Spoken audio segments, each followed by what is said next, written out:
Hey everybody, how's everybody doing today? Welcome to my weekly live stream where we come together as photographers and talk about photography. And as always, I like the audience to drive the conversation. So this is an open Q&A. If you have any questions, I'll do my best to answer them. Or if you want my opinion on anything, I can do that as well. And also, I like to catch up on what I've been up to this week and maybe share a few things that I learned or might be helpful in your journey to master photography. But that said, let me go ahead and right into the chat section. And I see Darko is here. Good morning. And Adam, Jeff Painter, good to see you guys. David Black, John, Gray Vanzini, Wayne, and Larry. Good to see everybody. David. Um, and wow, Darko's already kind of preloaded the chat up here a little bit. Going off to bed, okay. Oh, I'm sorry. In an effort to be early, good morning all on top of the day. Oh, thank you. Thank you. And hope everyone's grand adventures this week. And Mr. Trek, I'm sure Adventures in Photography this week had you out of your domicile. Can't wait to hear about them. Okay. I did get out yesterday. I really didn't get out this week very much, but I did get out yesterday and this morning. So I'll share some photos from that. And I did go out for a tiny bit in my backyard and did some macro. And Darko says, question for the group in the stream, are any of you still using a DSLR for wildlife photography? What vintage camera would you use for still wildlife? Ooh, well, to answer the second part of that, it'd probably be a D500, a Nikon D500 with, whatever, long telephoto zoom lens would be available for f-mount. I think I was using the 150 to 600 back then, the Tamron 150 to 600, and that was a pretty good lens. So that would be the combination I would use if I wanted to go vintage DSLR. And Sebastian says, hi, I have Olympus CM1 Mark II. I just purchased a flash FL-LM3. I check all the settings, but it doesn't work. Okay, so the FL-LM3, there's an on-off switch, so hopefully you have that turned on. And it's seated properly all the way in so that you can't just pull it back out. You have to push the lock button to pull it out. So that lets you know that it's securely seated. And then you need to make sure you're in mechanical shutter. Flashes generally don't work when they're in silent shutter mode. That would be the shutter mode that has a little heart icon. So select a mechanical shutter. And finally, you want to make sure your shutter speed is not over the sync speed of 1/250th of a second. Now, generally, the camera should automatically limit the shutter speed so that you don't go over that limitation or sync speed. But if not, try forcing your camera down to say 1/200th of a second. I think that's the sync speed on the FL-LM3. And then mechanical shutter, make sure it's seated properly, make sure it's turned on. And also it has to charge also, the FL-LM3.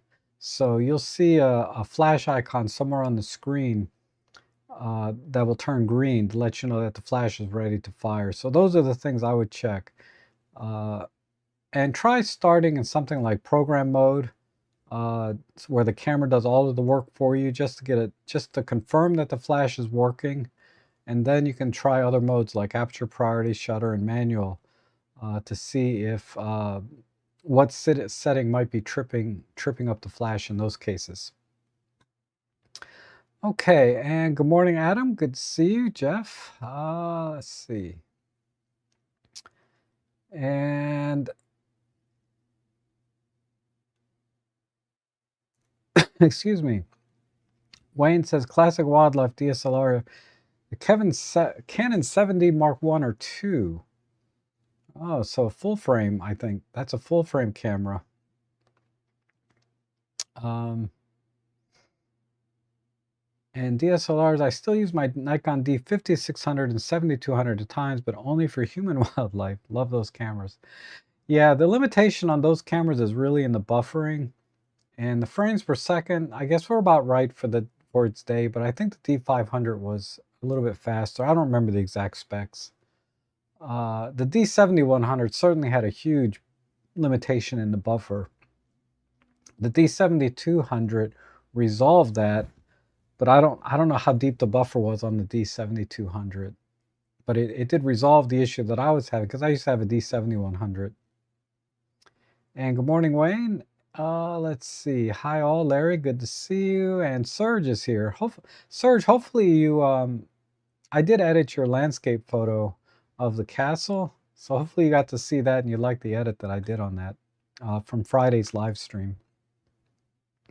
And Adam is asking, are there any reasonable solutions for being able to see the tilty screen in bright daylight? I definitely take my cams with EVF when I think about it, but took my EP7 yesterday and it was rough. Not really.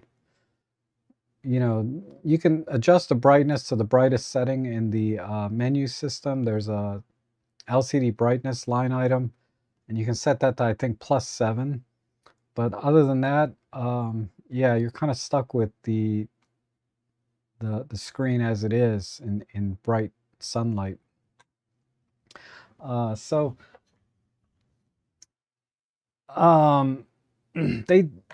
they sell these loops that you can put on the back of a screen as well, but that's generally for videographers. But you could do that too. I'm sure you've seen those. Let me just see if I can show you a picture of one. It's not a very elegant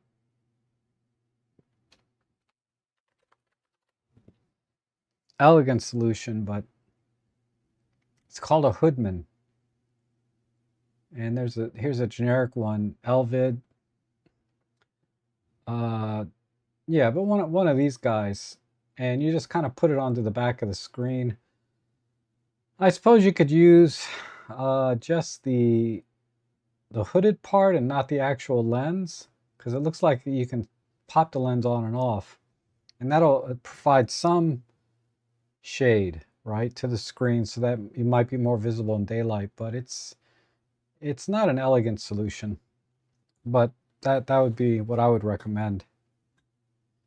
Oh, the 70 is a crop frame with big buffer and burst. Okay, I'm thinking of the 60 then. Sorry. Yeah, the 60 was the full frame, and then the 70 was crop. That makes sense. Thank you for the correction there. Okay. I've never been a big Canon guy personally, but they do make nice cameras. And Darko's had the back loop and he hated it. And oh, good to see you, Marco. Good morning. Good to see you. Okay, so let me show you a couple of images I did this week. And I'll just start out with these simple ones here. These are all on my Flickr page. Just go to flickr.com/robtrek and it'll take you to my page in general. But my 60mm macro lens came in because my old one broke. So my new one came in and I wanted to test it out. So I went into my backyard and I got lucky and found a jumping spider there. So I got a couple of shots with this, and this is just using bare flash. I didn't use diffuser or anything because I was just testing out the lens. And so I got a couple of shots of this jumping spider. And these are single shot, they're not focus stacked. These are just at, you know, f8, 1/100th of a second with flash. So my new lens is here and it's working well. And I think, yeah. So I did these, and so I'm pretty happy, you know. And as you know, the 60 macro is so sharp. You know, it's such a great lens. Okay, let's see. Anthony says the current OM20 megapixel stack sensor has pixel density equivalent to an 80 megapixel full frame sensor, roughly. Since the aspect ratio is different, you can't really calculate it exactly like that, but if you just want to round it out, it's 4 times.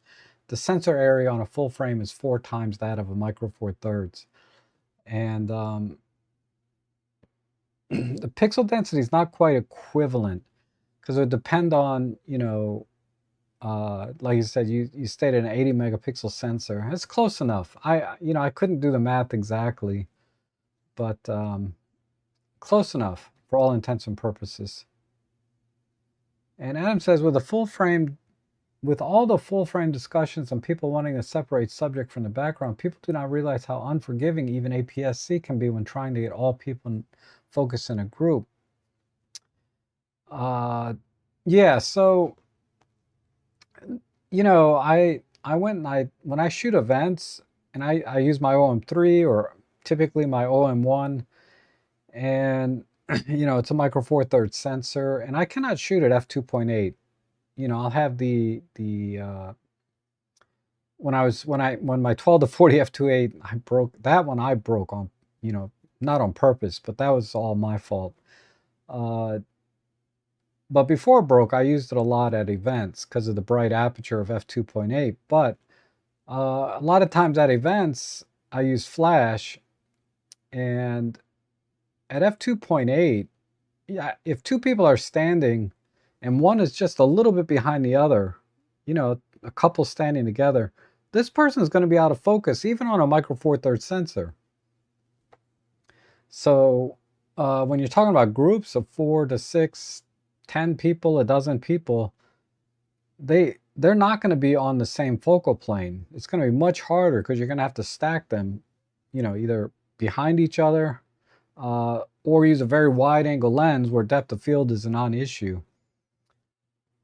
But so what I do, instead of trying to get blurry background, using flash, I shoot at f like 5.6 with flash, and then use the separate the subject using the brightness, so the background would be darker than the foreground. So I have an example somewhere. Let me see if I can find an older event real quick.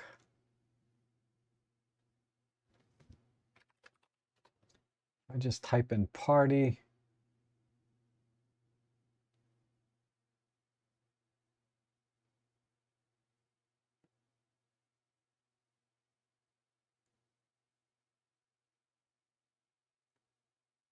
Yeah, these are a bunch of events that I did. This is one. But if you look at this, let's see if the exit date is here. This one I actually shot at f2.8 1/60th ISO 250. And they're both very close on the focal plane, but this guy is a little bit out of focus, particularly in the eyes. And let's go down. Something like this, I probably shot wider. I shot at f2.8.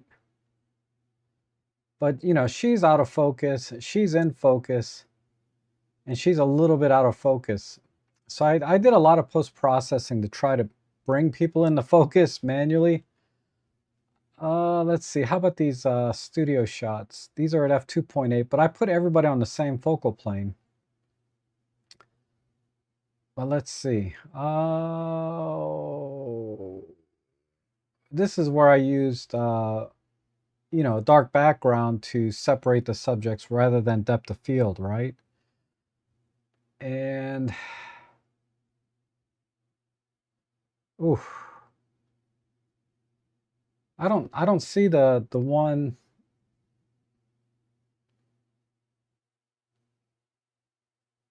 I don't see the one that has all the examples I really wanted to show you.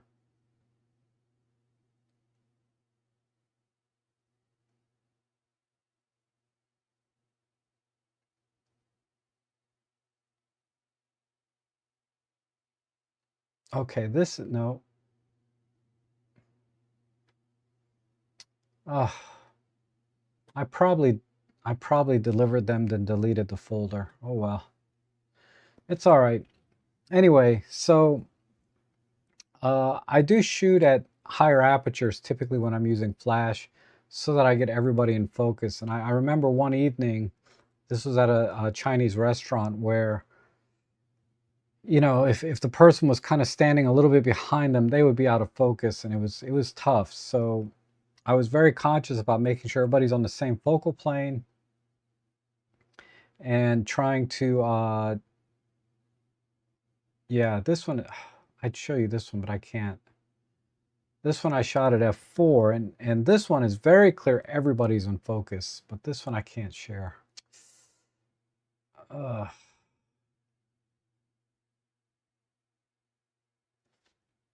but I just want to, I will confirm what Adam is saying is that, particularly on full frame at f2.8, you're definitely going to have very shallow depth of field. And who is it in our group?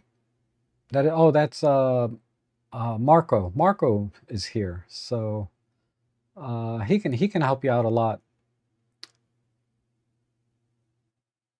And let's see, Marsha's here. Good morning, Marsha, and good morning, Hesse. And Anthony says, there are many Micro Four Thirds that want to see OM System introduce a 30 megapixel sensor. Personally, I don't think it's possible without affecting image quality and low light capability. Given the current technology, I would agree with that. I know we had this discussion offline, through email, but we're still dealing with the silicon wafer, then layering electronics and things on top of that. And until we,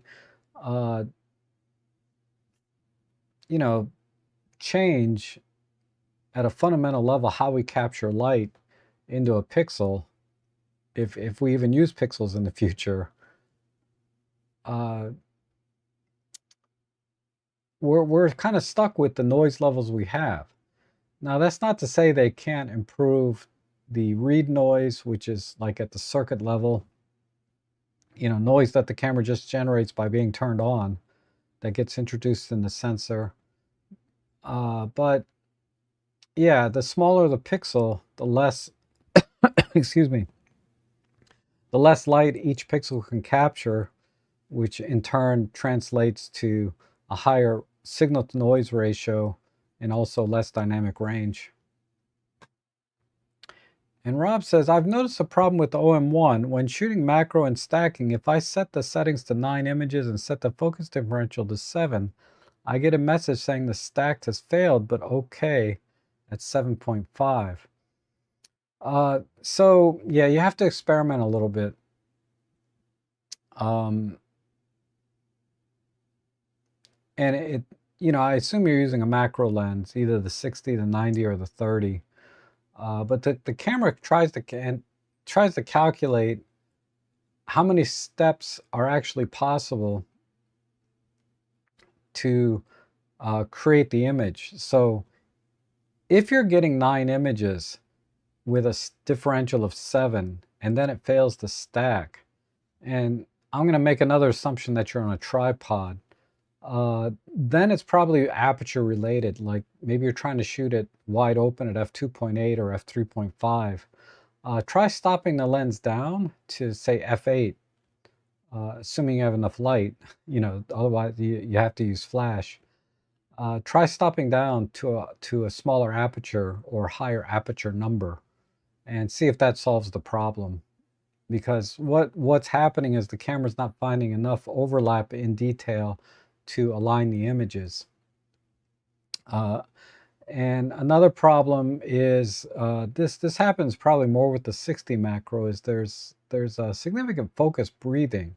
So if you're very, very close to the subject, which inherently macro photography, you're very close to try to get that one-to-one.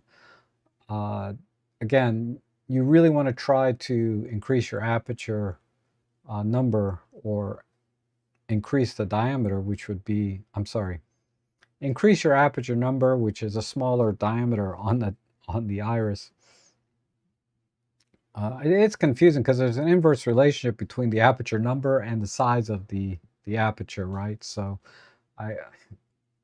sometimes I misspeak, and that's not what I meant. But higher aperture numbers mean a smaller aperture. So f8 is smaller than f4, for example, even though it's a higher number. And each type of commercial photography, Rob, how fussy are your clients with specifics for editing style, and how do you deal with certain extra difficult ones? I don't have any problems, to be honest. I've never had a client come back. I'm trying to think. I've never had to deal with it. I did have one client want the images a little brighter, but that was it. But I've never had an issue otherwise. So I can't make any recommendations directly how to deal with it. And good morning, Heather. Good to see you. And I did get my new memory card in. I used it this morning. 50 bucks, 128 gig V60 card. Once these are gone, you're not going to get a $50 V60 card ever again. And 50 bucks is really high compared to what I was paying just 6 months ago. But it works great. It worked great this morning. I did a little over 2,200 images on it using ProCapture and SH2, and the buffer clears as fast as my other V60 cards. So and my initial impression of this card is very good. And I just referenced that because Heather watches my Tuesday shopping streams on a regular basis where we go online and look for deals. So that's why I thought I'd mention since you're here. And I think the biggest bump in resolution that we might see from a Mark III would be 23 or 25 of resolution. I want to see dynamic range improved and low light maintained or slightly improved. Yeah, I don't know. Personally, I don't think the Mark III is going to have a new sensor. I think it's still going to have the 20 megapixel. Because the pixel density is already pretty high, as we talked about. It would be an 80 megapixel full frame sensor or thereabouts. So currently, the way things are, they're not going to increase the megapixels without increasing the noise or hurt the image quality that the sensor can produce otherwise. The other challenge is that I'm sure OM Systems wants to check off a few more boxes on the video side. And the only way to do that is to go to like if they want to get like a 6K open gate or 5.2K open gate recording, they'd have to go to a 24 megapixel sensor. So there's some motivation on the video side to push the megapixels up, but on the photography side, there's none. There's no reason. And OM Systems, when you look at the cameras they've released, including Olympus, okay, I'm going back from when Olympus was around to now OM Systems. 4 Micro Four Thirds, so that would be what, 2012, 2013, somewhere in that area. Whenever Micro Four Thirds started, they released cameras. And they designed them with a certain philosophy, I think, to a fault. But one of the philosophies, or one of the things they try to balance, is image quality versus resolution. And they're pretty stuck on 20 megapixels, as they feel like is about the maximum they can currently do without compromising image quality. So they're going to stick with that. That's my gut feeling. There's other things in their design philosophy or philosophy of building cameras that could definitely use a shift, okay? Like, where's my OM1? Like on my OM1, right? So Anthony has talked about the shutter button here. Let's see if I can get some light on there.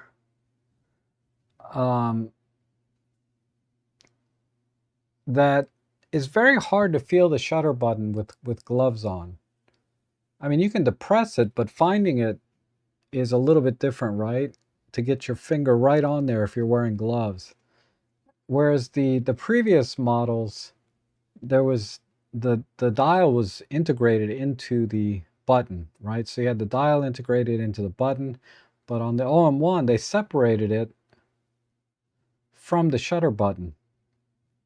So this gives the front dial a more tactile feel, and they did this, they started this design with the EM1X based on user feedback that people are inadvertently changing their shutter mode dial, or changing settings by moving the dial inadvertently when they were only trying to push the shutter button. And I've done this myself on, I think it was the EM1s that had that. So I appreciate this design better. Also, the ergonomically, this is a lot smoother, right? It's completely smooth and round from the shutter button all the way around to the side. So it's more comfortable, more tactile feel. And there's also some say that it's, you know, better weather sealing is even better with this design. You know, I don't know about that, but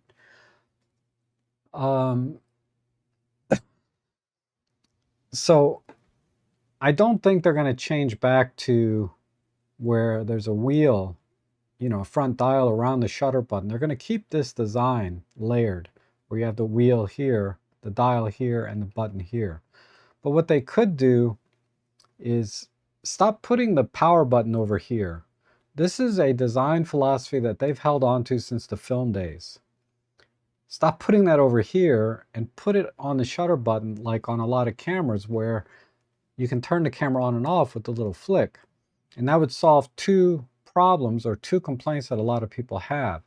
Is a lot of people don't like the power button over here because, you know, they have to switch it on. And I know you can reassign the lever to be the power switch, but then you lose the functionality of the lever, which is pretty handy.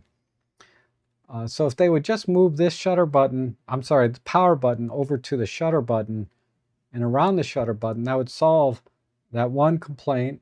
And the second complaint it would solve is like what Anthony talks about a lot, is with gloves on, you have a more, you can feel where the shutter button is because now there's a additional ring around the shutter itself. So that's what they need to do, in my opinion. So we'll see. So that's my input for the Mark III, is just get away from this design of putting the thing over here.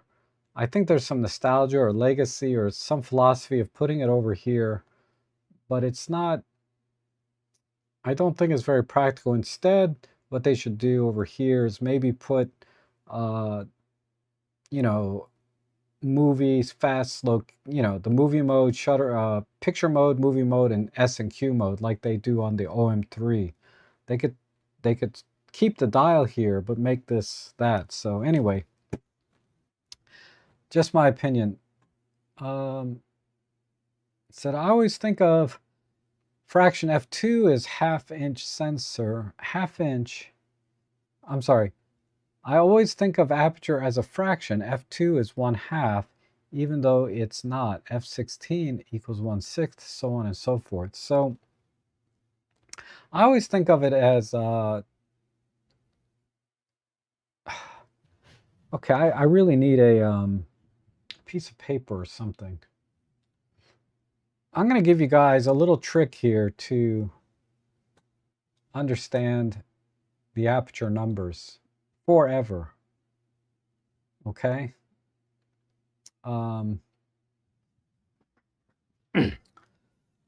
Because it is confusing when people say stop down, stop up, etc., etc. I get confused myself when I'm trying to tell people what to do with their settings.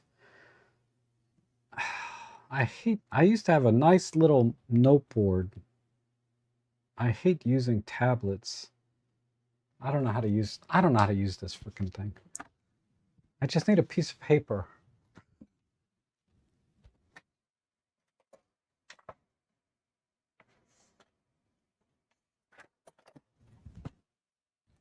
All right.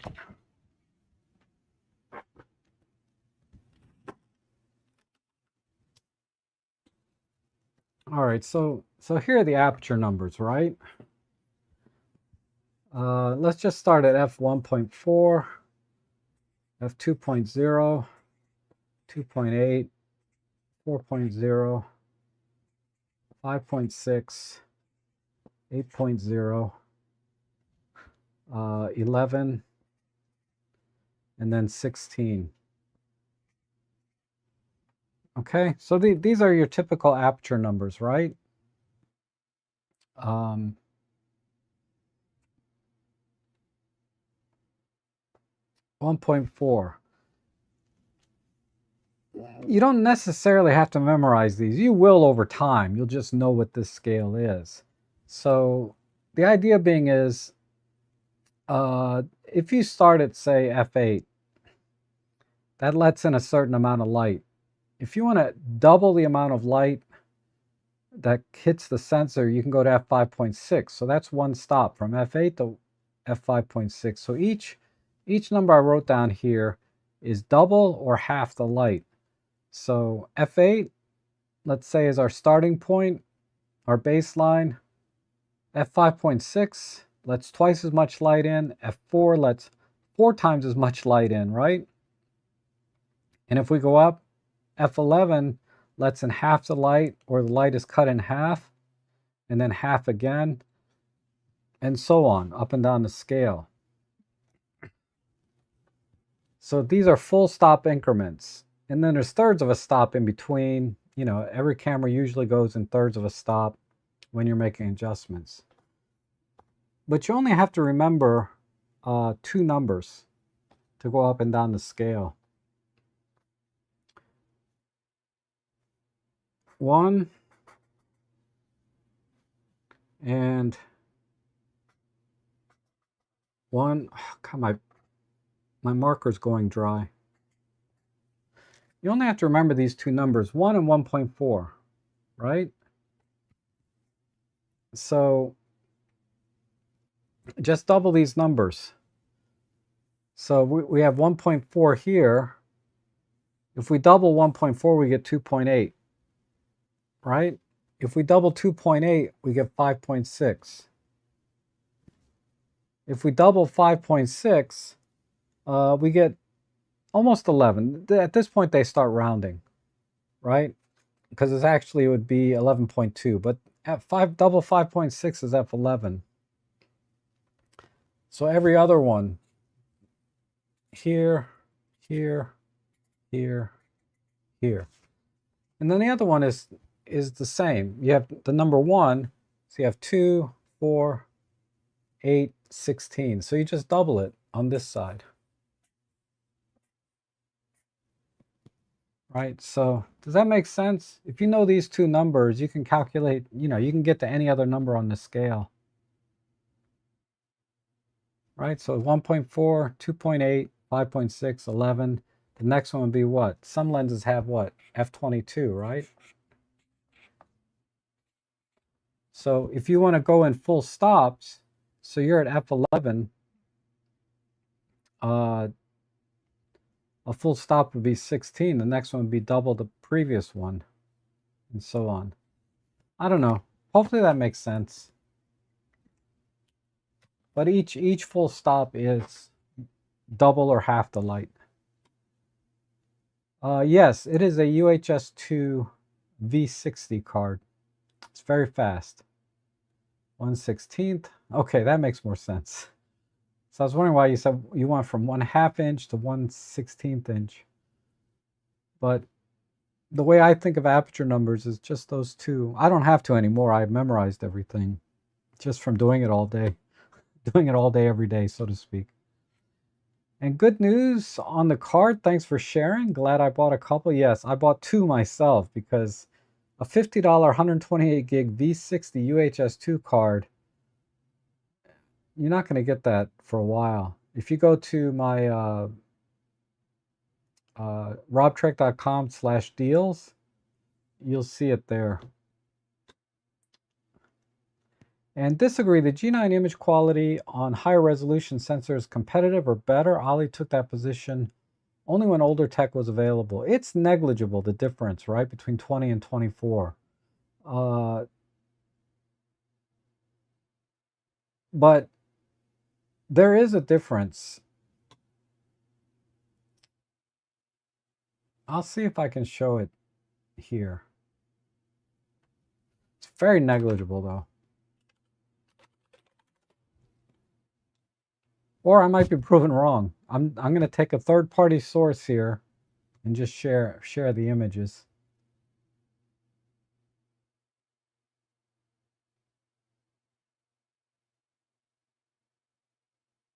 And we're talking about noise and dynamic range, right?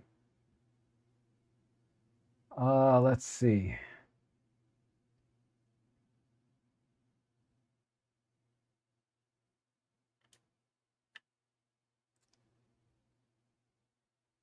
So I'm going to put this link. It's just DP Review. So here's a link to DP Review. This is the site I'm going to be on.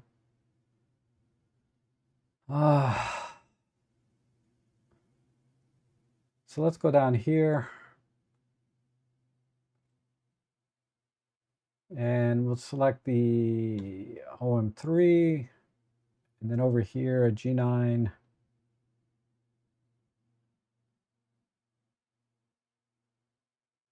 G9.2, let's select raw. Let's go to 25,000. And arguably, there's a little bit less noise on the OM3 than the G9 Mark II. It's very, very subtle. Like here's some text, right? I think in this case, this is where the higher resolution may be helpful, even though it has a little bit more chroma noise. There's a little bit more, the colors here are a little bit stronger than on the OM3. But because there's a higher resolution, you're getting a little bit more detail in here. Like this is legible, this line is legible, this line is not. This line is a little bit on this side, so it's a tough call. Let's go to a low light chart. Go down here where it's dark. And I would argue, in this case, they look about the same. But it feels like the OM3 is a little bit crisper with a little bit less noise. Let's check out this. Yeah, so like look at the number 20 here. It's definitely clearer than the number 20 on this side. But the best way to look at this is go to the link and do this yourself, and you can compare. So it's very, very subtle, and I'm using very high ISOs here. I would never use these in real life. But at higher ISOs, oops, this doesn't even go to 51,000. So,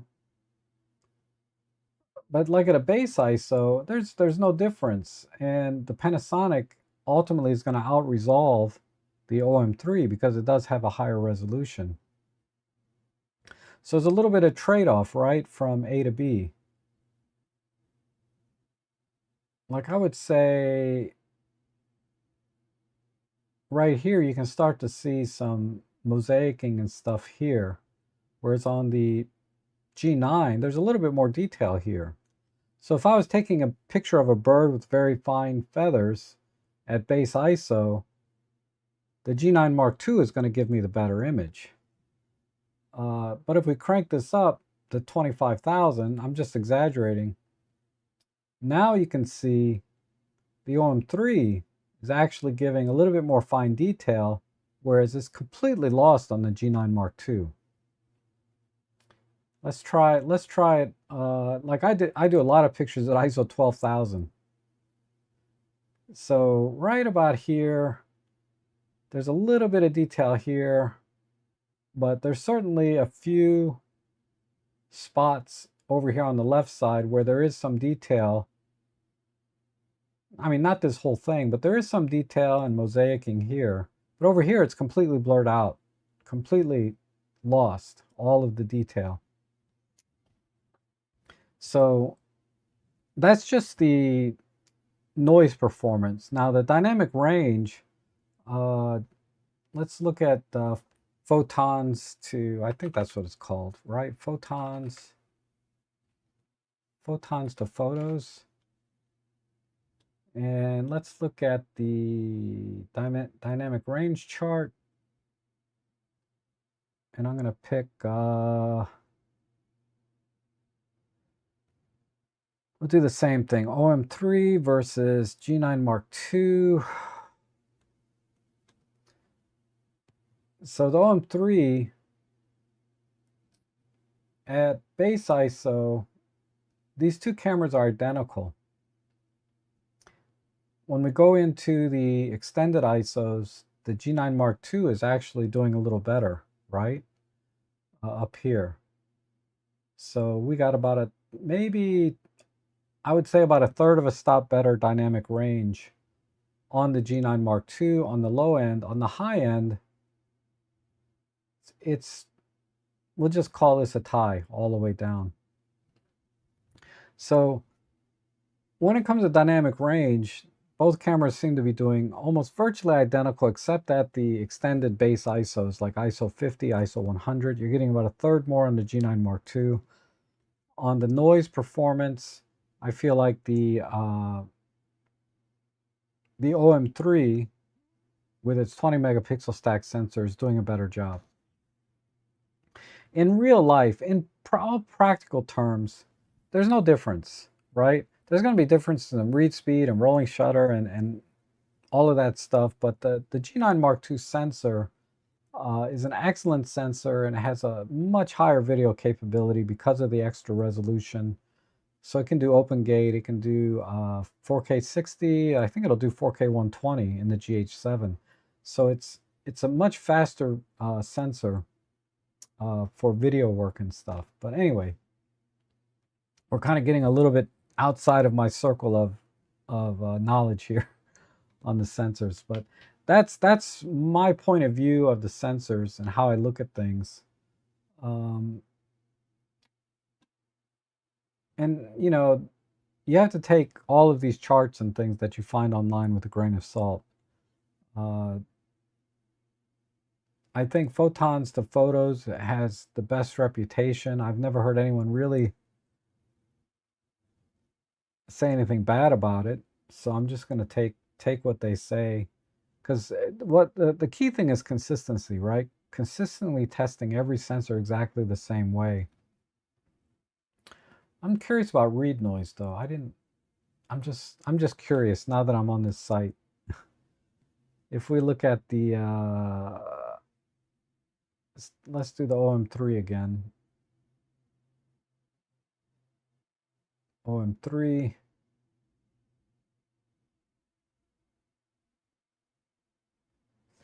Wow, the read noise on the OM3 is much lower.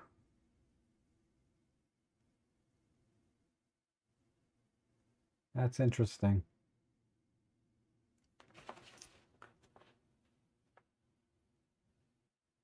But you can see when we looked at the actual examples from DP Review, the noise levels were pretty similar.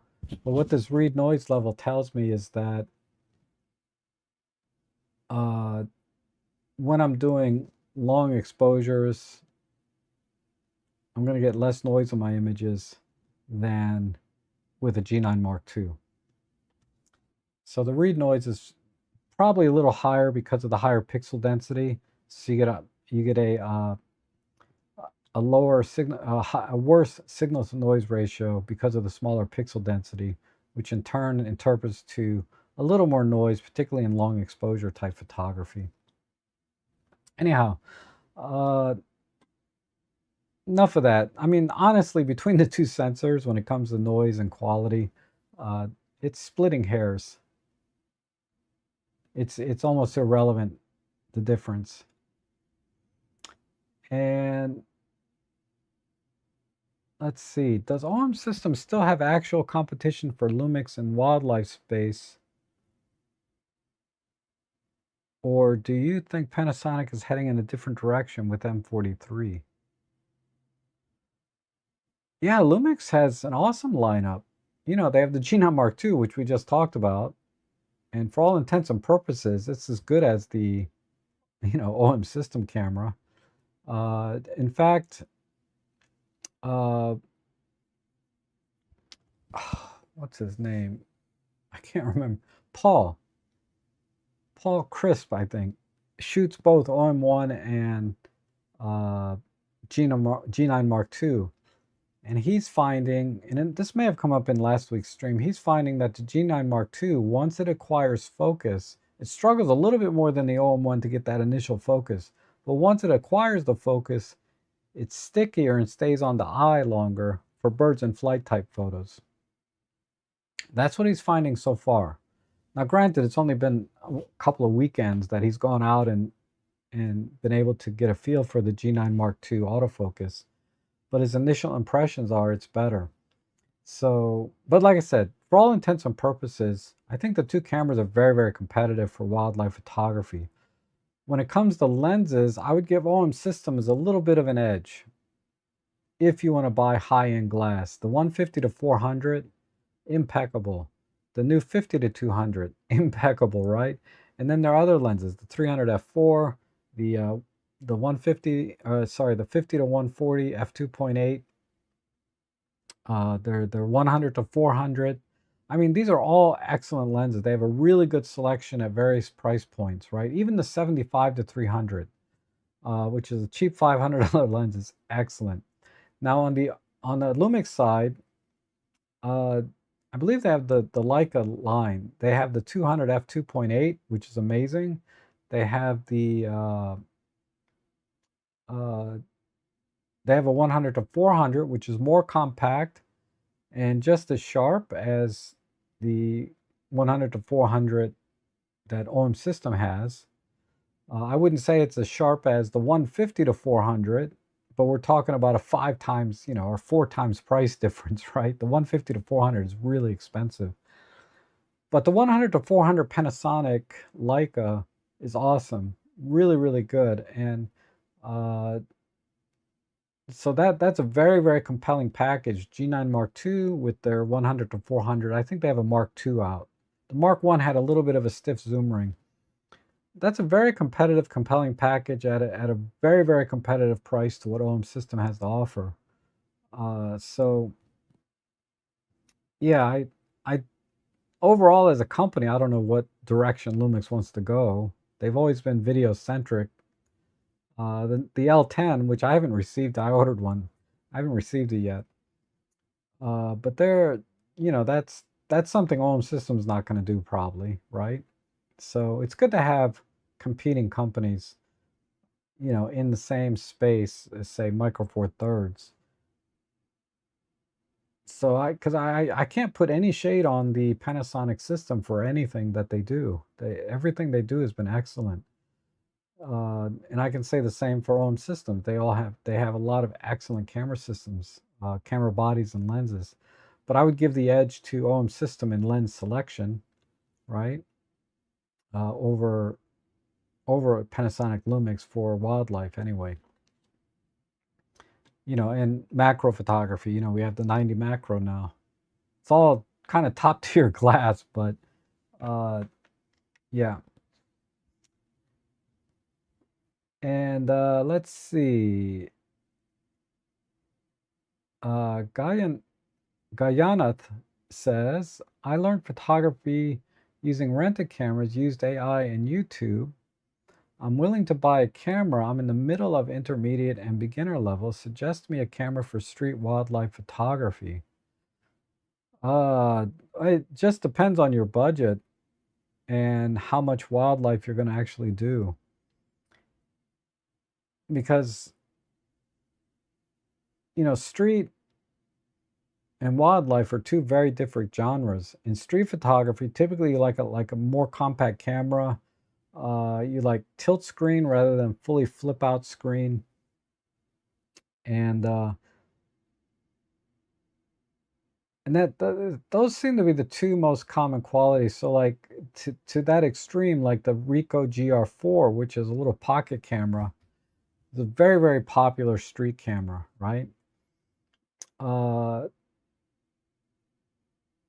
Versus say, an OM1 or G9 Mark II with a super telephoto. These are much bulkier cameras, but they're awesome for wildlife. Now, if you want something kind of in the middle,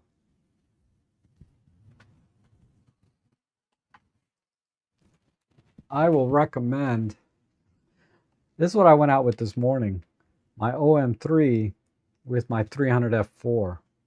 But I can very quickly convert this OM3 into a nice little street camera, right?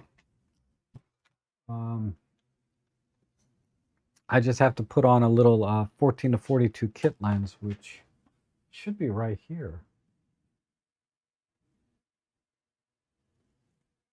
Where is it? Oh, it's on my Pen F. All right. Anyway, I'll just put a small lens on here.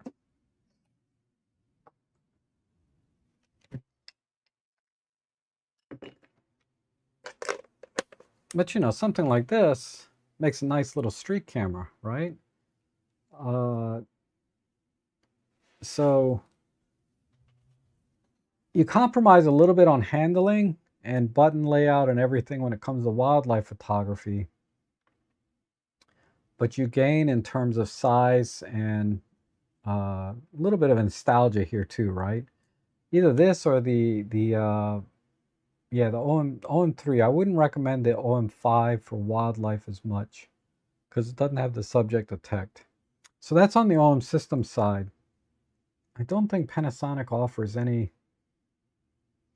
You know, they have the G9 Mark II, but then there's the OM1. Those two are about the same.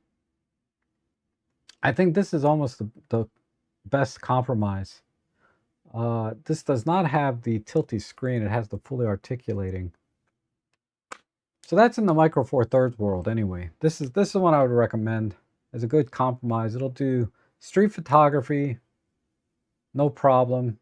Stays very compact, great battery life. And I do wildlife with it all the time. Though I prefer using my OM1 for wildlife. Just because there's more buttons and it's easier to handle. You know, if you want to step up the APS-C, I would probably push you towards like a Nikon Z50 Mark II or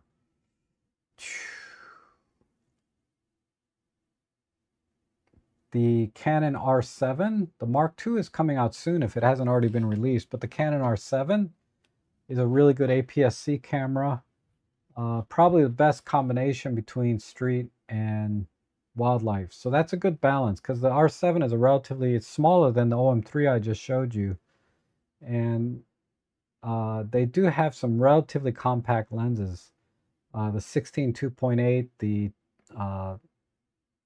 28 2.8, the 50 2.8. They have a nice trio of primes that are very compact that would go nicely with the Canon R7. And the Canon R7 is a wildlife beast because you can put on the Canon 100 to 400. Canon has a whole lineup of wildlife lenses and great autofocus. So I think the Canon R7, wait for the Mark II to come out, but that would be a good balance between wildlife and street, meaning it's still compact and small, but you can upgrade it with a lens to do sports action wildlife just easily. And then on the full frame side, I'd start with the Nikon Z6 III, the Canon R6 Mark III, or maybe a Sony, the new A7 V. Those three are really good balance, but they're much bigger cameras. They're not ideal for street. Full frame cameras just to me aren't ideal for street photography. But those are the three that I'd go with: a Z6 III, an R6 III, or a 7 V from Sony. And then there's a plethora of relatively compact lenses for street, and certainly for sports action wildlife, those three cameras all do a great job as well.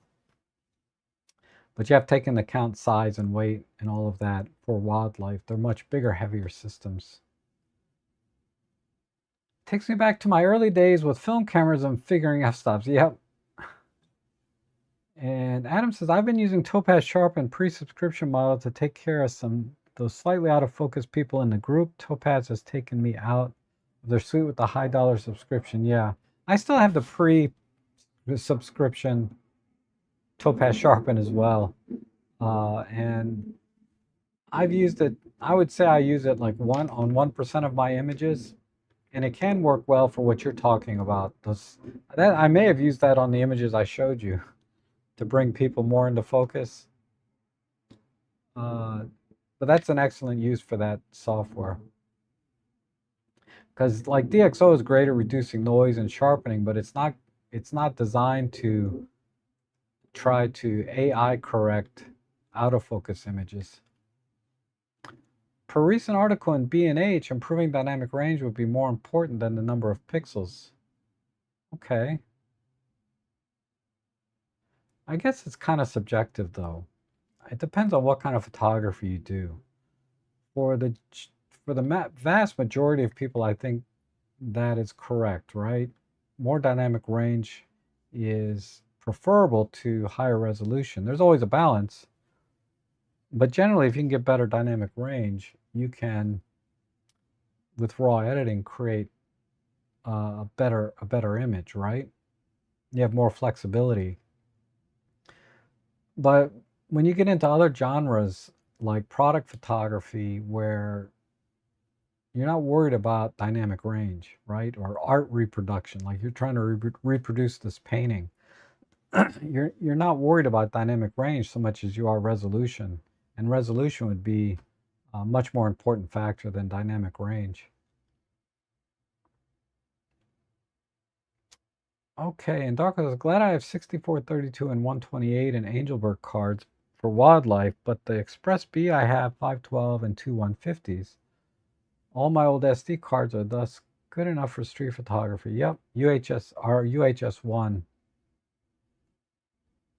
Yep. CF Express cards haven't gone up quite as much as SD cards, but they're also probably still double what they were 6 months ago. And Darko says, I've shot Night Street at ISO 8000 with good lens. The Z52 and the Z7 holds their own with the post-processing, yes. And Marco says, Mike Lane uses both as well. He says the OM1 too. So I can't really speak to how much better is the OM1 Mark II versus the G9 Mark II.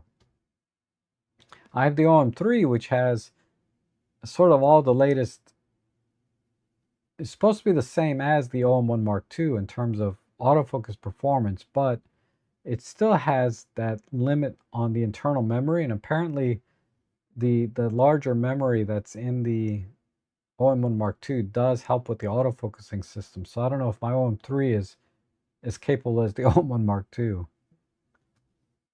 So I can't make that comparison directly for that, and also I don't have a G9 Mark II. And Robert's here. Good to see you. And Whiplash said, I'd agree with Paul's opinion on on autofocus. Okay, so Whiplash is saying he agrees with Paul in the sense that if he uses both the OM1, and I believe it's the Mark II, and the G9 Mark II, he feels like the G9 Mark II, once it acquires focus, is stickier on the eye of the subject than the OM1. And Anthony says, a new Mark III with only 20 megapixel of resolution, I do not think it'll be well received. To be successful, it needs to be a minimum bump of 4 megapixels. I would agree with that because it's just a number, right? And most enthusiasts understand 20 megapixels is more than enough, right? But when you're trying to capture new customers, more megapixels means newer technology. I mean, it's just as simple as that in their mind, right?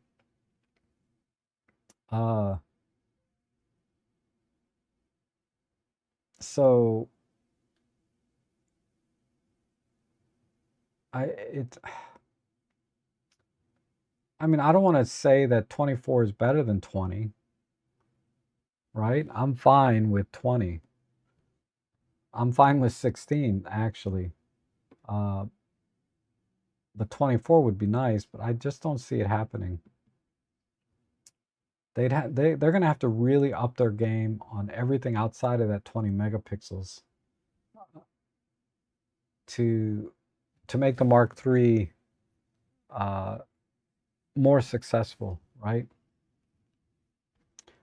So hopefully it'll come. But I don't see a Mark III coming out or being announced probably not till next year. So it's way too early. I mean, it's nice to give them feedback like we did earlier about the shutter button and moving the power switch over. That would be my feedback, and a lot, which overlaps a lot of your requests as well. But yeah, I seriously doubt. I seriously doubt we'll get more than 20 for a while. And Coscom, good to see you. And Heather says Leroy loves his OM3, but poo-poos it for wildlife with a long lens. I guess it'd be why does he poo-poo it, right? It's probably because of the handling and the button layout. It's not. I do struggle a bit with it, but I'm trying to fine tune it. Because I did a couple of weeks ago. I did that video on how to do my settings for bird and flight on the OM1, which is 2 or 3 hour video, right? But I'm trying to set up my OM3 exactly the same way so that I can quickly switch between custom mode 1, 2, and 3 for the kind of birding I'm going to be doing: bird on a stick, bird in flight, and general birding. Pro capture, meaning pro capture birding.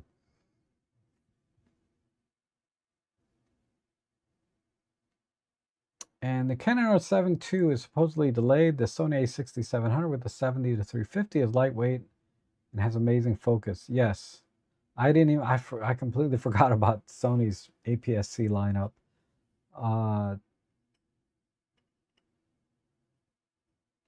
They have a really good lineup. I don't know what APS-C lenses they have though. Not that you need to. You can use their full frame ones. But yeah, the A6700 should be. It has it has one of their best autofocusing systems that Sony has to offer, which many consider the best on the market. So I don't really need much of a grip. Give me a leather half case to grab onto and I'm fine. Yep. But I don't use huge lenses exactly. And EDC Adventures, is there a way to use both AI denoise and super resolution in Lightroom without going through Photoshop? That's a good question.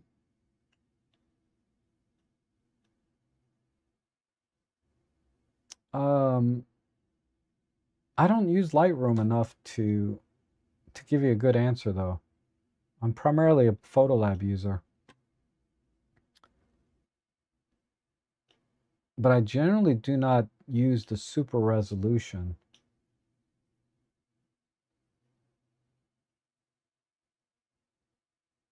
Because I've never had to upscale an image to be larger, to be honest. I've always had to crop, not crop, but resize an image smaller to deliver to my clients. Oh, let's see.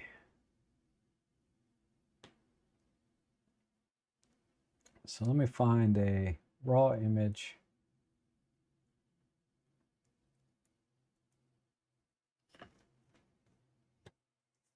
So what you're saying is, if we develop this, and you want to denoise this,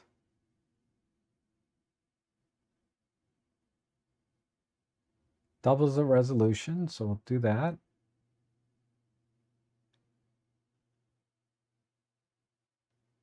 So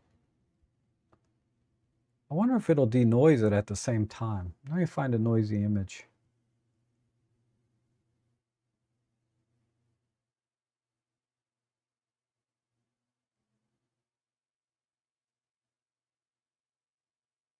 Okay, I see what you mean. If I select, let me find a noisy image.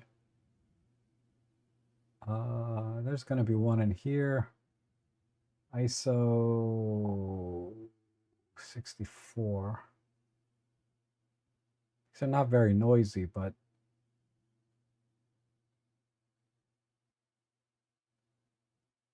how about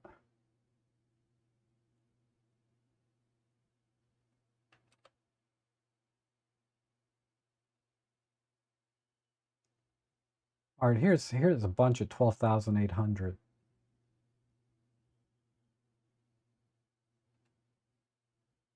That's not too noisy. But if I do super resolution, I'm curious if it'll denoise it. No, it does not. So sorry, I don't see a way to do it. It looks like you have to pick. I just bought a used Olympus Pen EPL9 in blue color along with the 14-42 Easy Kit lens, and I love it. Great results so far. Yes, very, very nice setup. I love my 14-42 kit lens, the Easy. I use that a lot on my OM3 actually. The only time I don't use it is when I want to use my creative filters. You know, this is my creative filter setup. So this fits my 12 to 45 f4, you know, like my kaleidoscope. Things like that. I like to mess around sometimes. I do that with some art filters. I don't share those images very much because they're just for fun, but congratulations. It's a really nice setup. They need more and better marketing junk for newbies. Yes, they need to check more boxes. And Lee has a video that just came out this morning comparing the bodies. Okay, I'll have to check that out. And did you ever do a training video on your new bird settings and methodology? Yes, I remember the live chat where this was the focus, but you talked about a more concise video. No, I haven't finished that yet. I haven't even started it yet. Because honestly, I'm still tweaking it a little bit. And you know, I had a lot of distractions the past 4 weeks with my mom. You know, being in the hospital and all of that. So I haven't been able to kind of really get around to a lot of things I want to do. But I will try. I will try harder. All right, so a little pause here in the chat. Let's look at some other images. These I haven't even uploaded yet. They're still in my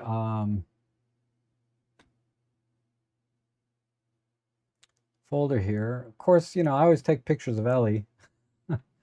This is the 60 macro lens. When I was out doing my spiders and things, I also took pictures of Ellie since we were out there together.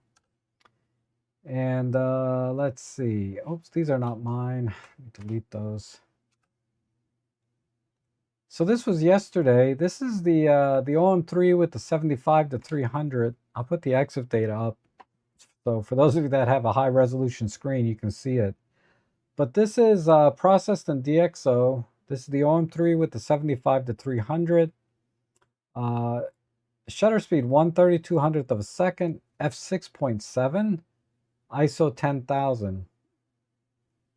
So processed in DxO. So even ISO 10,000 is no big deal, really, when it comes to our cameras, right? DxO cleans it up very nicely. And this is another one. This is a 1/3200th of a second, ISO 10,000. So very similar setting, exactly the same settings actually.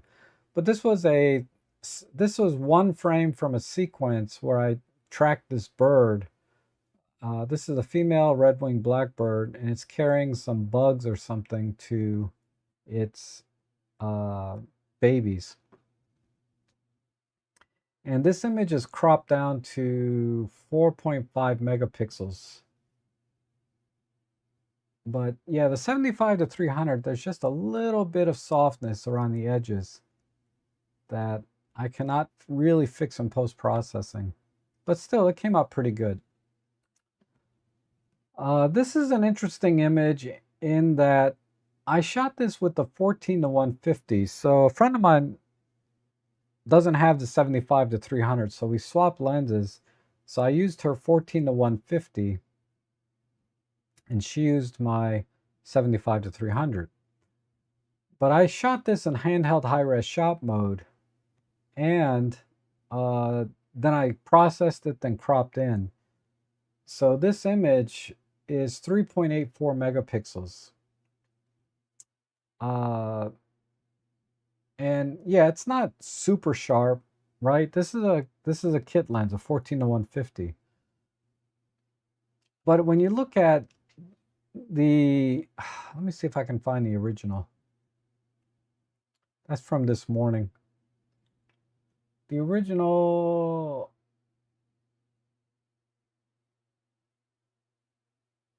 I haven't culled these images yet.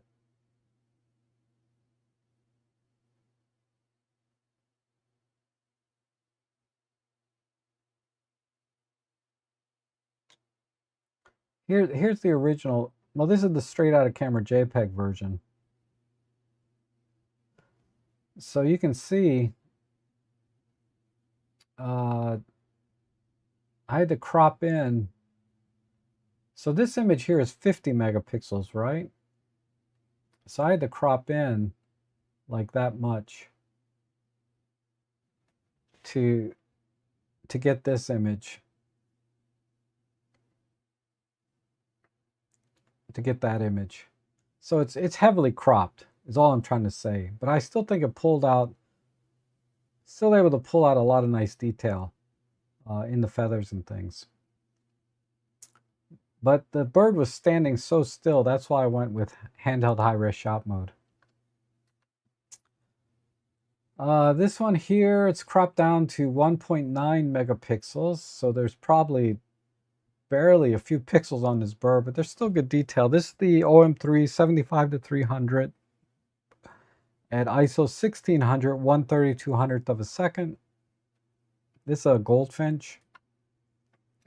This is the same female red-winged blackbird, bird on a stick, 75-300. So yesterday I didn't shoot with my 300 f4. I shot with my 75-300. Okay, let's see. And this is with the 60 macro lens. This is a single image. This is not focus stacked. f5.6. This is the 75-300 at ISO 200. So I'm at base ISO 1/400th of a second. And this came out nice. Really nice detail in here. This is such a good lens. Also the 75-300. What I learned about this bird, this is a baby Canada goose. And there's a little bit of blue in the wings. Like cornrows or something. I don't know. It's got everything banded up in here. So they're covered in this, I don't know, some kind of waxy tubular thing, and they're blue. They say it's actually the blood in the bird that makes it blue, which is weird. But that blue color is natural. So I've been shooting Canada geese forever. I've never shot a baby one, and when I saw this, I thought it was really interesting that it has blue in the wings, and that it's supposed to be. It's natural. And it goes away after the bird matures a little bit. But 75-300 OM3, ISO 800 at 1/1000th of a second. This also the 75-300. This is just a tree swallow coming out of the box. Of course, I use Pro Capture. I'm at 1/4000th of a second, ISO 10,000. The lens did not, it's either the lens or the camera, but the camera still focused on this box and not the bird. But the plane of focus was, the depth of field was enough that the bird still looks like it's kind of in focus. But it is a little bit off compared to the birdhouse. This is another one. It was kind of just flying across me, in front of me, so I grabbed it. Another flower. Here's another flower. I just processed the background to be black just to get the flower by itself. This is the 14 to 150. This one I used the Live ND filter, so I used Live ND 64, and I got the shutter speed down to 2 seconds at f5, ISO 200. And this is also the 14 to 150. And this is the 14 to 150 at f9, so I wanted plenty of depth of field. And even so, you can see this is still out of focus even at f9. But this is a good example of when I was saying you really need to use a larger aperture number or a smaller aperture to, help the focus stacking. But this is not a focus stacked image. This is the same bird, but just a little different position. But again, this is heavily cropped. This whole image is 0.8 megapixels. 0.8.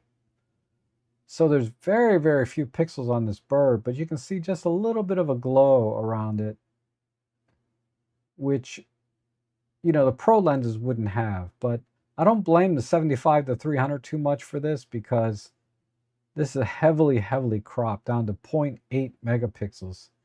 This whole image is 899 by 899 pixels.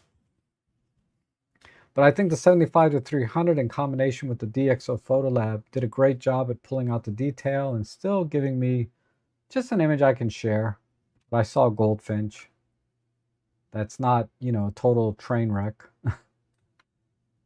Here's a gazebo. This is heavily processed. And this is uncropped. This is the full 20 megapixel resolution. So there's lots of detail in there. This is also from yesterday. This is with my 12 to 45 f4 Pro. I also used a polarizer to help with the water reflections, because I really wanted to see the reflection of the gazebo here and the trees in the water. And I'm at f5.6, ISO 400, 1/200th of a second. So yeah, I thought this one came out really nice. And I just cropped to 16 by 9, but this is also handheld high-res shot mode. So this image here with the crop is 37.47 megapixels, but it was originally 50 because I chopped the top and bottom off. But the width is, I didn't crop on the side. The width is still the 8,161 pixels. And we can crop in, and of course there's plenty of detail in this image. And the 12 to 45 f4 Pro is an awesome lens. This image here, I just was goofing around. This tree was originally green, and I just made it red. That's all. I was just saying how well can I use the AI select tool in DxO Photolab, and it does a really amazing job. It selected probably 90% of this tree on its own, and then I just had to fill in a little bit with a brush. So here's the original image, right? Without processing, and somehow the AI tool is able to pull that tree out. Like 90% of it. Where it kind of got messed up was over here on the right side. But it did an amazing job. But there's a side by side. So I just made the tree red. Kind of jacked up the trunk here. It almost looks like the tree was cut and paste in there, but who cares? It's just for fun, right? I really like this tree. I got to figure out a way to capture this tree in all its glory without doing all this post-processing. That's my goal. I'd like to be able to capture this tree without having to post-process the heck out of it, but still look good. Gazebo again. There's the original image. Straight out of camera, basically. And then that's the edited image. So, and there's a side by side. All I did was crop 16 by 9, right? Okay, so that's from this morning. This is a terrible image. But I'll come back to the ones from this morning because I just started working on them. I got back about 9:30 and I started the stream, what, 30 minutes later, so I didn't have a lot of time to work on those. Okay,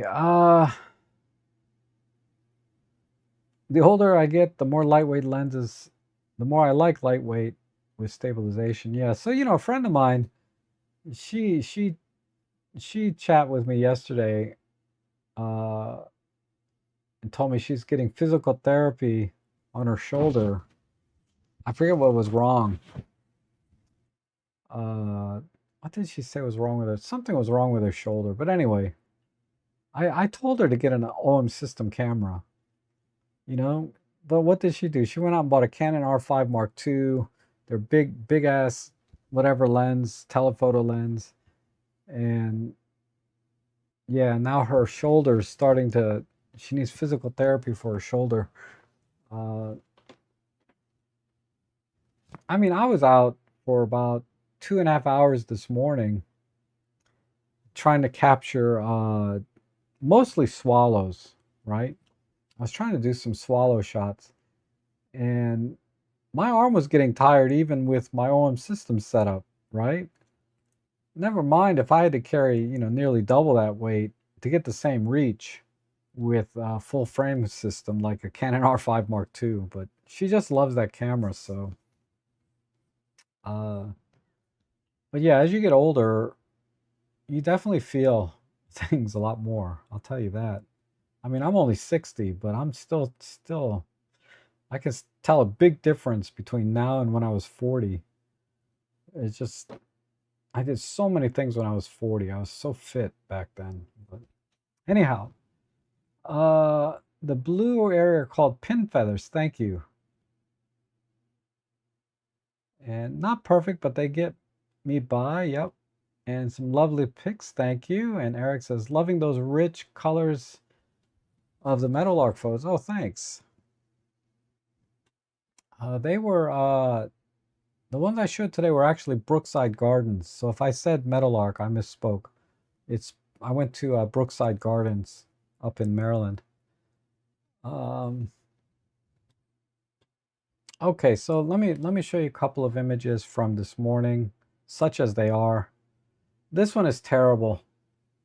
I I I got to work on this again. But well, this was a blue bunting. I've never seen one in. I went to Huntley Meadows this morning, but yeah. So this is ISO 12800, 1/3200th of a second, and I was adjusting the settings on my OM3, and I was using my 300f4 with teleconverter, and because I was trying to capture this guy flying and taking off, but you just blink and they're gone, and I blinked.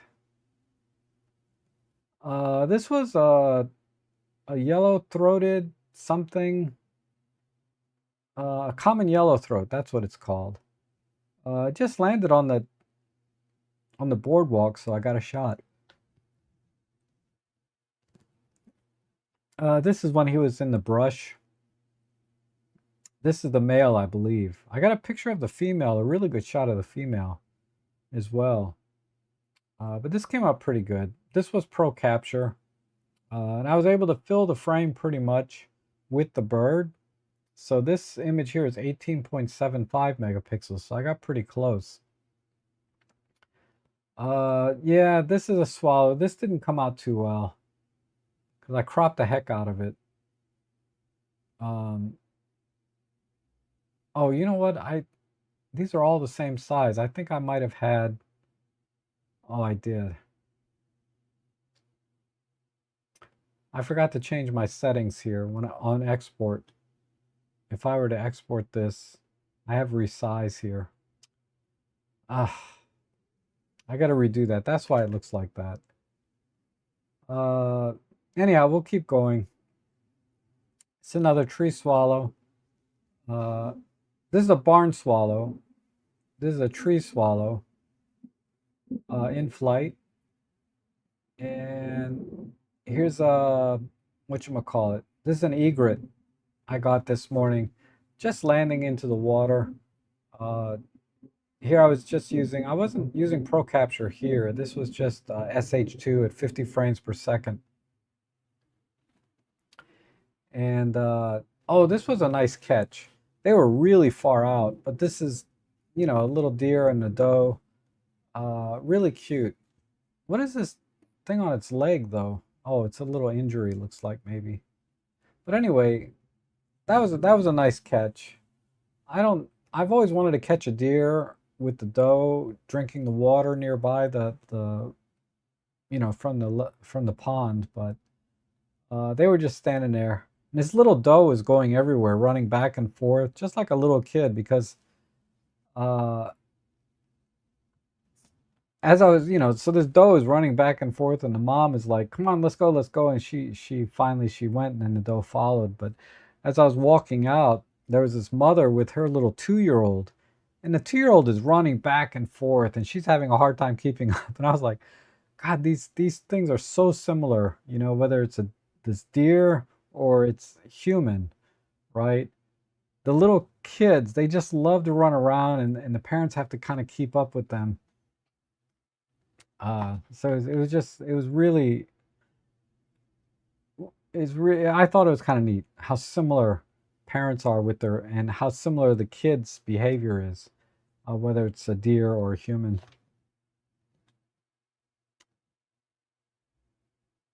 Oh, thought the pond was Meadowlark. No, no, that's, yeah, Brookside. And Eric says, so I've been watching a lot of Nick Carver and now have to drive to large format panoramic film. Yeah, don't do it. Don't do it. It's so much work. My God. I love Nick Carver, man. I just love his I love if you haven't seen Nick Carver's videos, I love Nick Carver. He takes you he takes you out in the field and shoots the large format panoramic film. And I love his photography. But yeah, it's a lot of work. It's a lot of work. And Thomas is here. Hello, fellow truckers from humid, overcast Decatur, Georgia. Late to the chat, back from the city photo walk. What'd you miss? Wow. Same old, to be honest. We talked a little bit about gear. I shared some photos. You didn't miss anything critical though. No big announcements, nothing like that. Just our usual photo chat, right? Okay. Now my buddy Owen, who went out with me this morning, I mean, wanted me to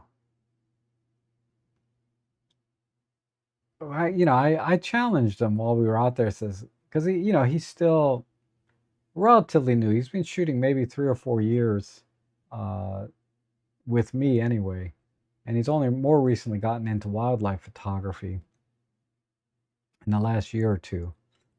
And I said, okay, today you need to get a swallow with a reflection or something, right? Uh, and I pushed him. I know he's not ready for that. We like to kind of we banter a little bit while we're out in the field. That's half the fun of going out on photo walks with your friends, right? But I told him you need to capture a swallow. So I tried to give him my technique for shooting swallows, and it might be more helpful rather than seeing a half-ass image that I processed. You can just look at my before. I need to cull all of these images. Let me go down to.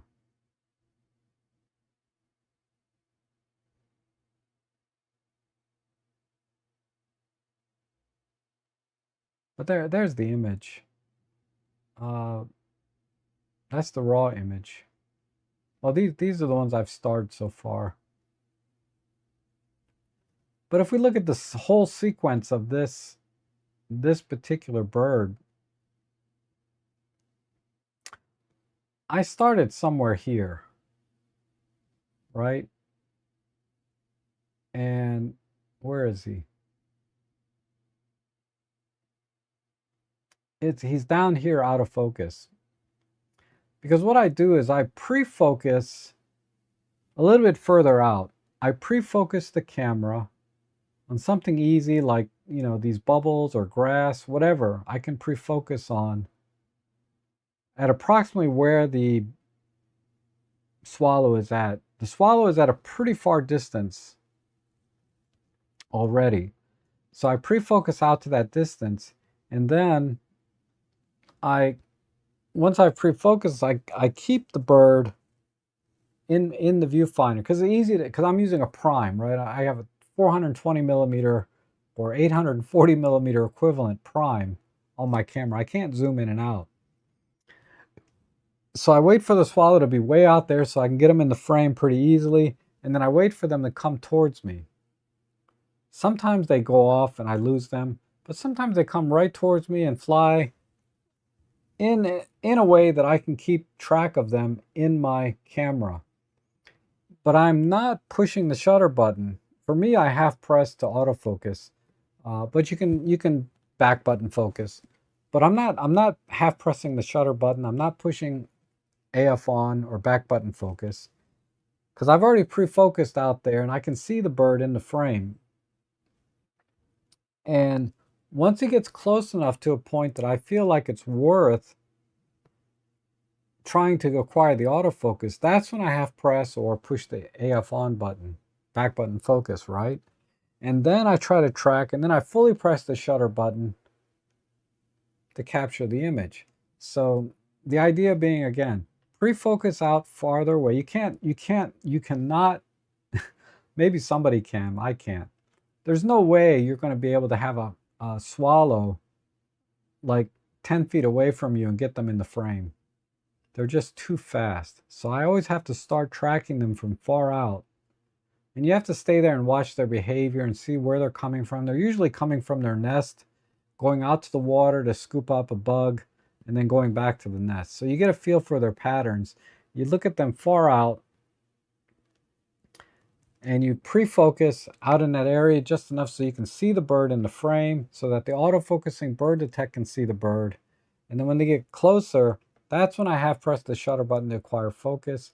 And then when I get a little bit closer, I actually shoot the shutter button, fully press the shutter button to capture the bird.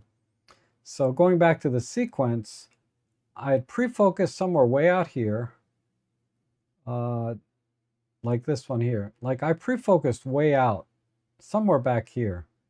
And then I started adjusting my exposure because I'm shooting in full manual.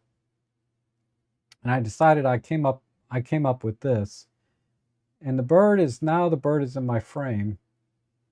And still out of focus, but at some point I hit I actually, well, I pushed the shutter button here, right? So it did not acquire the focus on the bird until, and I'm at 50 frames per second, okay?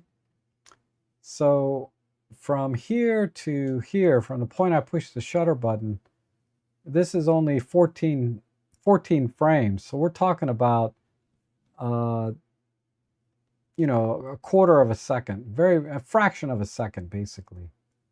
But it looks like it acquired focus right around here somewhere, about, I would say there. So it acquired focus for the most part in 12 frames. Still a little bit out of focus here, a little out here. But now we're in focus. So to get spot on focus, we're 15 frames to get focus spot on this bird. And then, I had a lot of frames to choose from. I ended up choosing this frame to be the one that I want to share. But I kept the bird, in the frame all the way down to here. It lost focus again somewhere here.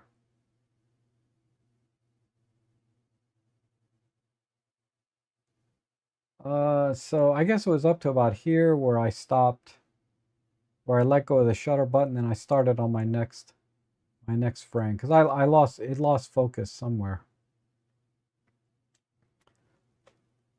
So in total, that's 63 frames. So it acquired focus in 15 frames. It held focus up until, let me see. I would say that's in focus, that's in focus, that's out of focus.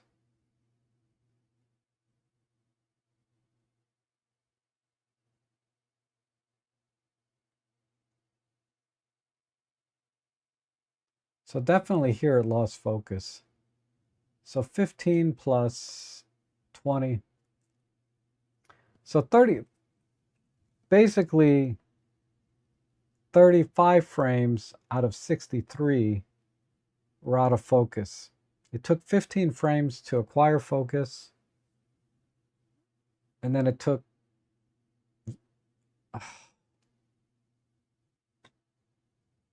so what are we saying? We got,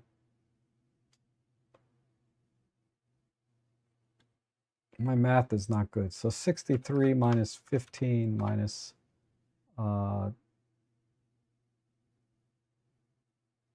23. Okay.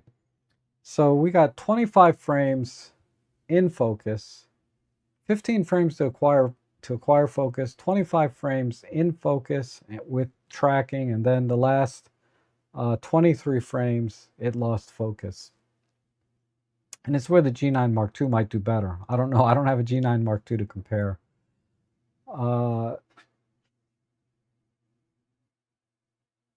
But I do that over and over again, right? If you go through these 2,000 images I took this morning, 2/3 of those are, probably 1,500 of those images are just me trying to track the swallow and get it in focus, right? But that's how I do it. I wait for them to be kind of far out. I pre-focus. I follow them and then hit the shutter button when I think I've got focus. And I have my camera set to take pictures even when it's not in focus.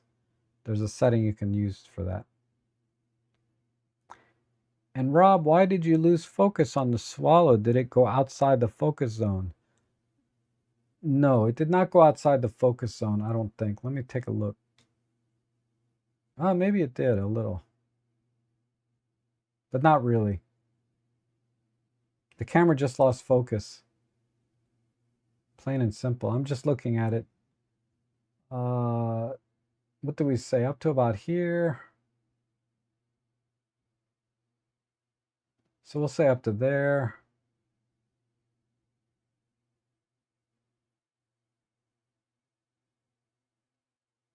So number 43. That's not quite in focus. That one is. So from here up to number 43. Label those green. So these are in focus.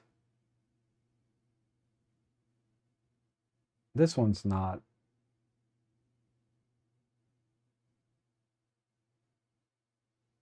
Those are pretty much in focus. So really from about here to here.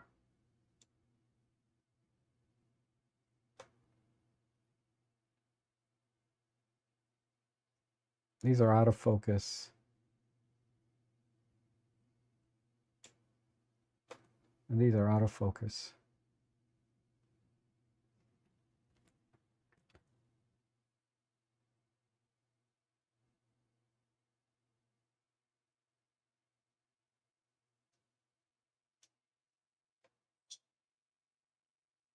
I meant to say color label red. Anyway.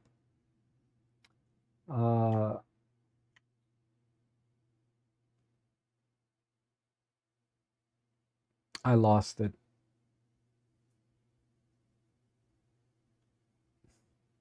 This is another sequence. Some sequences I never got focus. But this guy's in focus here, starting with the very first frame. And then I was able to keep him in the frame. Let's see if this frame's in focus. No, he's out of focus here. Out of focus there. So I got focused pretty quickly, then I lost focus almost as fast. And then he went down in the trees and brush. Good luck with that. But that's a real world example, right? The OM3 with the 300 f4 trying to track a swallow, very fast moving bird and small bird, right? Because you can see it's like, let's see how many pixels that bird is.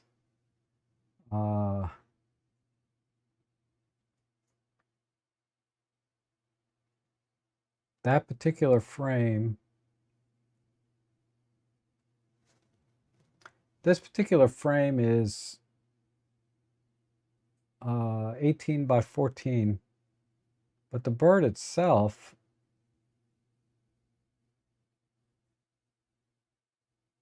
is about that many pixels. The bird itself is less than 1 megapixel in the frame, right? So this is a tough subject for, I think, any camera, in my opinion. But I've only shot really with OM system cameras, so I know this is a tough subject for a very fast small bird moving. And this works out. You can see it over here, 722 pixels by 962. So it's less than 1 megapixel in here out of that sequence that I just showed you.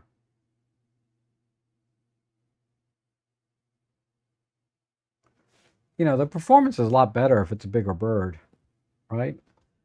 What I had going for me on in this series was the water was fairly flat, so the bird stood out, right, for the autofocus to try to detect it. But you know, if it was a larger bird like an osprey or an eagle at that distance, I would have filled the frame easily. I've done that many times. When I can fill the frame with a bird, let me see, like this series.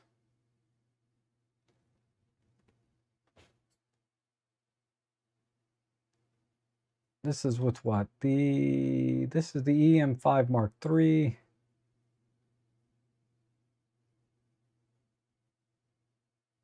EM5 Mark. Oh, this is the OM1 with the 300 f4. You know, when I can fill the frame with the bird, it's very easy to track, and I get really good autofocus. Oh, you're not seeing the screen. I'm sorry. This is the OM1 with the 300 f4. And I basically filled the frame with the osprey. And, you know, larger birds like this are very easy to track. I never have any problems with this. But swallows, they're tough. My hit rate, you know, is less than 50%, right? As far as autofocus goes when I'm doing swallows. But birds like this is closer to 80% probably. Probably closer to 80% hit rate. Whether it's my OM3 or my OM1. And Rob, do any members of your group use Fuji? If so, how do they do with focus? I haven't heard from them. I know some people that use Fuji, but I don't know what their autofocus experience is. And I don't use my Fuji enough to give you a good answer either. I don't think I've even shot with my Fuji this year at all that I can recall.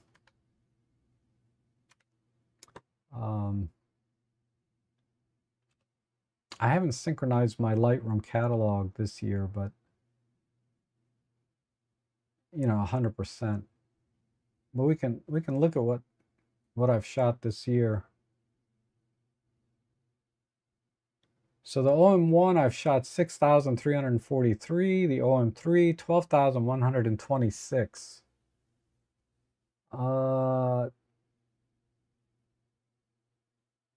The R8 I did 7 shots. My LX100 Mark II 73. Anyway, I've barely shot any of my other, you know, this is negligible. These other cameras, out of 19,700 shots, and this is curated already to some extent. The number is probably closer to, you know, 30 or 40,000 because of pro capture and 50 frames per second. But yeah, I barely shot any of my other cameras. And I haven't shot the Fuji at all. It's not. Oh, there's my Pentax TG5. Oh, there's the XH2. I did shoot something with it. I got 12 shots here. Does a nice job though. This is the straight out of camera JPEG. This is 40 megapixel camera. Really nice detail. There's a Canada Goose. What lens was this? This is probably my 55 to 200.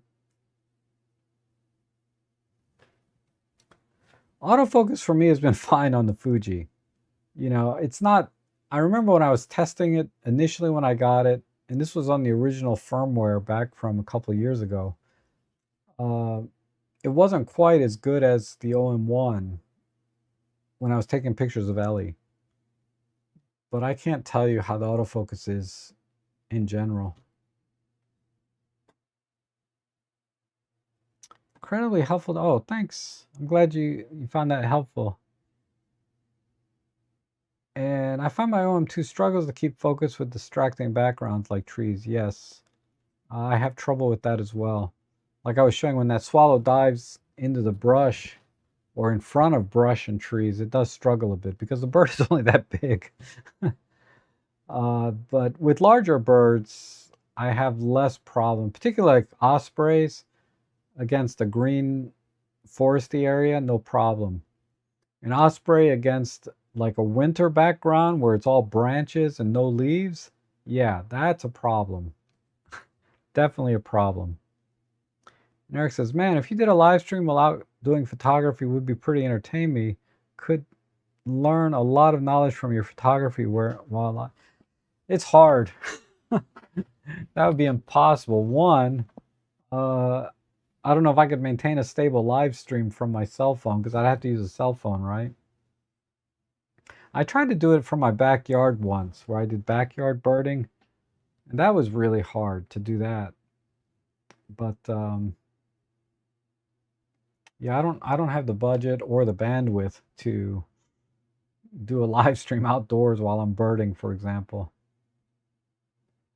And Heather says, with those little fast moving birds, by the time I get them in view through a large lens, they're gone way too often. Thinking maybe practicing more with a smaller lens would help.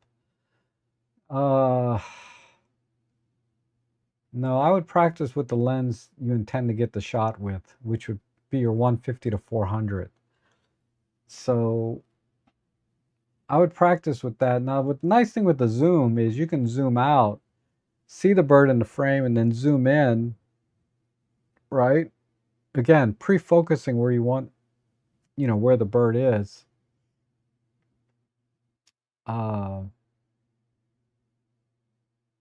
But yeah, I wouldn't practice. Your 150 to 400 is the perfect lens to practice and actually get shots with.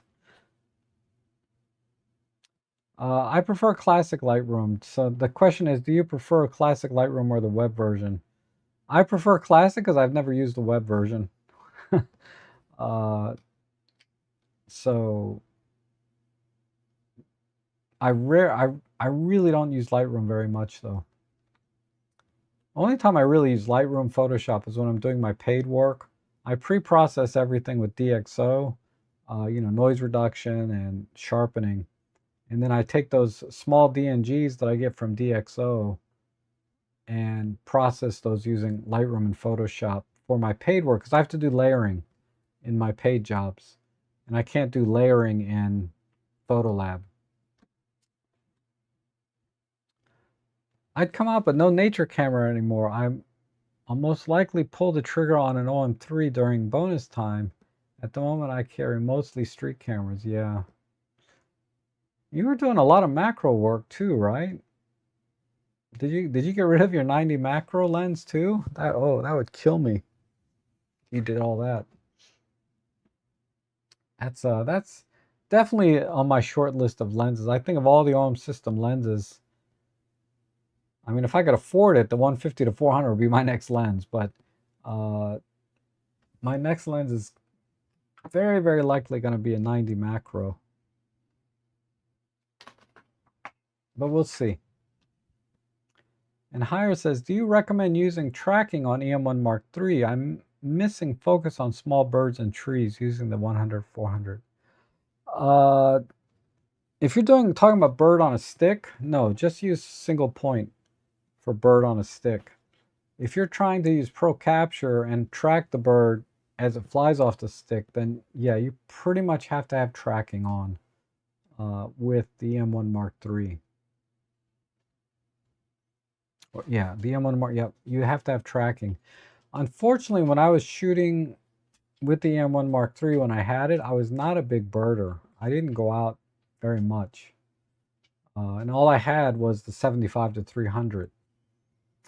So it was only until I got the OM1 4 years ago that had the bird detect that I decided to get into birding. But when I did do birding, I would say a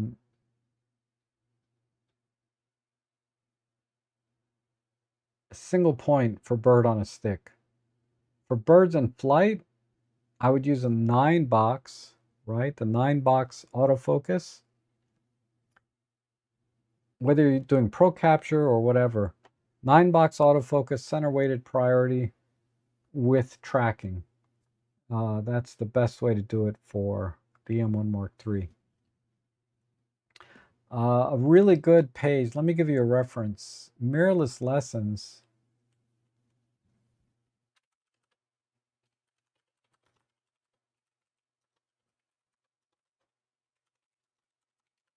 Let me find their article.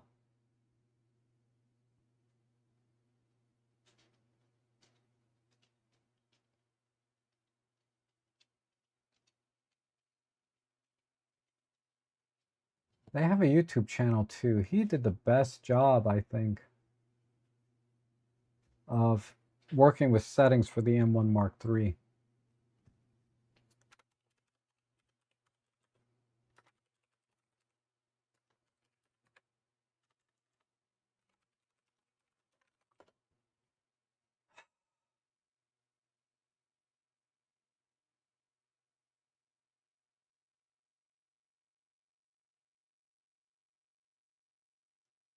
Okay, here it is. So let me give you the link to this.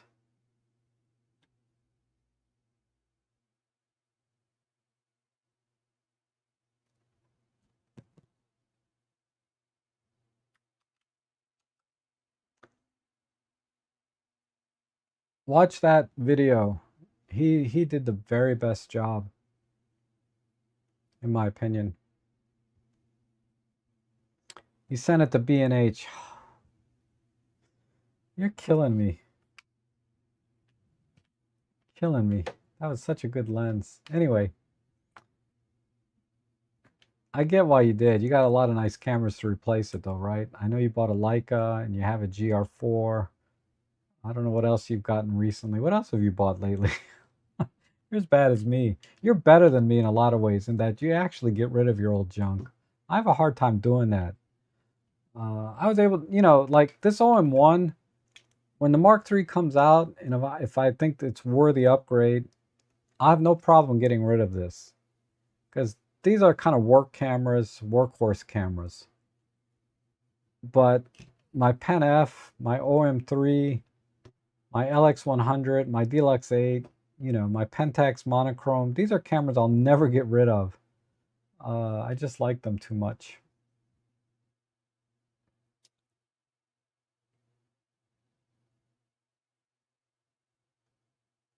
All right. So, any other questions? I think I showed all the images I need to show. Or let me rephrase that I wanted to show. Any other tips I can give? Not really. I think we'll call it here, guys. So thank you so much for joining me today. It's been great. I see a last minute question here. Any big Micro Four Thirds announcements floating around? Not that I know of. I wouldn't worry about it. And Eric says, you're better off selling the OM1 to a friend or Facebook Marketplace than resell on my OM1. It's garbage. Yeah. Yeah, trading in, you never get, you get what you want. You get a fraction of what it's really worth, right? And that's life. But you guys, again, if you want to support the channel and the work that I do here, of course, I have all my links down below. Buy me a coffee, make a donation, use my affiliate links for Amazon and B&H. All that good stuff is greatly appreciated. But most of all, I want you guys to have a good day. Try to do that every day, and you'll have a good life. So eat healthy and exercise. I want to see you guys for a long time. Thanks again for watching, and I hope to see everyone again soon.